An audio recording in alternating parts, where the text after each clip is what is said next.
いらっしゃいませ。うさぎちゃんの日本語カフェへようこそ。店長のうさぎです。常連の拓也です。店長こんにちは。いつものコーヒーをください。はい、拓也さん、かしこまりました。どうぞ。最近暖かくなってきたので旅行する人が増えましたね。みんな楽しそう。本当ですね。最近日本のどこが人気なんですか？日本語を勉強している友達にどこがおすすめってよく聞かれるんですよ。いい質問ですね。それじゃあ今日は海外の人が旅行したい日本の場所トップ5についてお話ししましょう。では早速第5位は沖縄です。はあ、南の島最高ですね。沖縄は亜熱帯の気候なんです。亜熱帯というのは一年中暖かくて植物がジャングルのように元気な場所のことです。美ら海水族館も人気ですよね。そう、チュラは沖縄の言葉で美しいという意味です。標準語の綺麗を沖縄ではチュラと言うんですよ。面白いですよね。海が綺麗で泳ぐのに最高ですよね。時間がゆったりと流れていて癒されます。今年の夏沖縄行こうかな。続いて第4位は北海道です。沖縄とは逆で北の場所ですね。はい、北海道はパウダースノーで世界的に有名です。パウダーは粉のことで、サラサラした最高の雪でスキーをすることをみんな楽しみにしています。冬はとっても寒いですが、雪景色が素晴らしく美しいですよね。寒さを忘れるぐらい綺麗です。あと北海道といえば海鮮ですよね。その通り。北海道のカニはとても美味しいってみんな言いますよ。海鮮食べたくなってきたな。牧場も多いので牛乳も美味しいんですよ。そうですそうです。新鮮な牛乳を使ったソフトクリームやチーズケーキもたまりません。第3位はじゃーん、西の大きな町大阪。大阪はとにかく賑やかなイメージです。そうですね。大阪の魅力はエネルギーがあふれていて街に元気がありますね。美味しい食べ物もたくさんありますね。道頓堀で食べ歩きをする姿をよく見ます。たこ焼きが有名ですよね。大阪は食い倒れの街とも言われますね。これはお金がなくなるまで美味しいものを食べるという意味なんですよ。確かに美味しいものにあふれています。第2位は日本の歴史が詰まった場所、京都です。京都は歩いているだけでタイムスリップしたみたいですよね。まさに伝統的な街ですね。京都は昔からの文化や建物を長い間大切にしていますね。でも海外の友達に神社とお寺の違い説明するのが難しいんです。簡単に言うと、神社は日本の神様で、お寺は仏様、仏教の場所です。京都に行けばその両方の美しい建築が見られますよ。あとおばんざいも食べてほしいですね。おばんざい大好きです。おばんざいは京都の家で昔から食べられている日常のおかずのことです。派手じゃないけれど季節の野菜を大切にした健康的な料理なんですよ。本当の日本人の暮らしを知りたい外国の方にも人気らしいですね。そして第1位は東京です。やっぱり東京なんですね。東京は日本の首都、つまり政治や経済の一番中心の街です。浅草の古いお寺と最新のデジタルアートが同じ街にあるのが海外の人にはとても不思議で魅力的なんです。混ざっていて面白いの意味のカオスって言われますよね。ふふふ。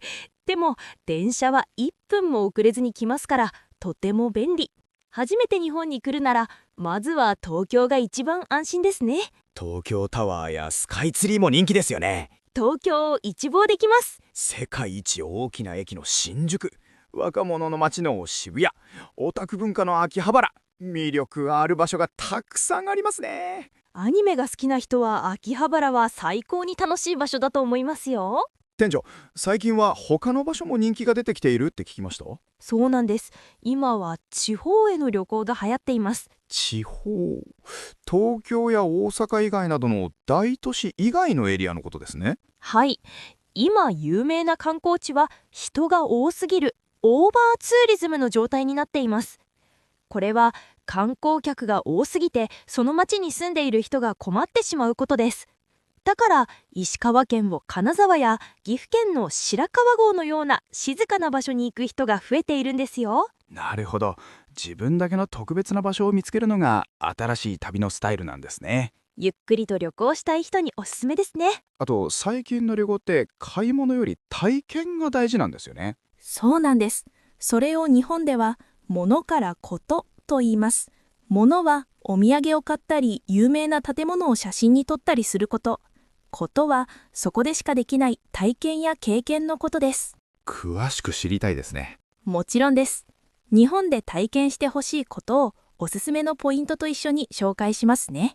お願いします。一つ目は地元の居酒屋に行くことです。居酒屋は有名ですけど、何か特別な体験があるんですか？ポイントは大きなチェーン店ではなくて、お父さんやお母さんがやっているような個人のお店に行くことです。そこでは単にお酒を飲むだけじゃなくて、地元の空気を体験できます。人との交流体験ですね。おすすめの体験ポイントはカウンター席に座ることです。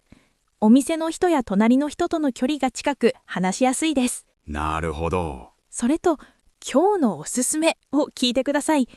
今日のおすすめは何ですかと聞くと、その時に一番おいしいものを教えてくれることがあります。何を食べるか迷った時にもいいですね。言葉が完璧じゃなくても大丈夫。隣の人と美味しいですねと笑い合う。これこそが最高の体験になります。思い出になりますね。次は伝統工芸を自分の手で作るです。お土産を買う代わりに自分で作るんですね。その通り。